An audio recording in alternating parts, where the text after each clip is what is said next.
எது ஒரு மனுஷனை ரொம்ப அதிகமா கரப்படுத்தும் அப்படின்னு பைபிள் நமக்கு சொல்லுது அப்படின்னா, மார்க் 7வது அதிகாரம் 15வது வசனத்தை நம்ம வாசிச்சோம்னா, மனுஷனுக்கு உள்ள போறது அவனை தீட்டுப்படுத்தாது, ஆனா மனுஷனுக்குள்ள இருந்து வெளியே வர்றதுதான் அவனை தீட்டுப்படுத்தும் அப்படின்னு பைபிள் இங்க அழகா நமக்கு சொல்லுது. அதுல அந்த வசனங்கள் நமக்கு என்ன வளர்க்குது அப்படின்னா, நம்ம சாப்பிட்றோம், ஒருவேளை சாப்பாடு ஒருவேளை நம்மளை தீட்டுப்படுத்திடுமா அப்படின்னு நம்ம யோசிச்சோம் அப்படின்னா, நம்ம நிறைய விஷயங்களை சாப்பிட்டோம் அப்படின்னா அது வயிற்று வழியா போய் அது நமக்கு அப்படியே டைஜஸ்ட் ஆகி அப்படியே நமக்கு என்ன ஆயிருது அப்படின்னா அது போயிருது அப்படின்னு நம்ம பார்க்குறோம். ஆனா இருதயத்துல இருந்து வெளியே வர்றது தான் நம்மளை தீட்டுப்படுத்தும் அப்படின்னு பைபிள் இங்க அழகா நமக்கு சொல்லுது.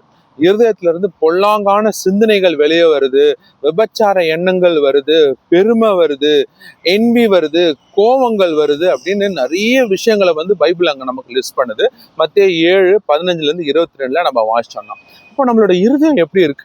நம்மளோட இருதயம் சகலத்தை பார்க்கலாம் திருக்குள்ளது அப்படின்னு நம்ம பைபிள்ல வாசிக்கிறோம்.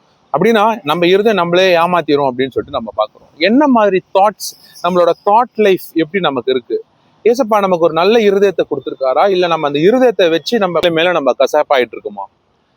சங்கீதம் 51:10 நம்ம என்ன வாசிக்கிறோம்னா, ஒரு சுத்தமான ஒரு இருதயத்தை எனக்குள்ள நீங்க சிருஷ்டிங்க அப்படின்னு ஒரு விண்ணப்பம் ஒரு தேவ மனுஷன் அங்க பண்றாரு.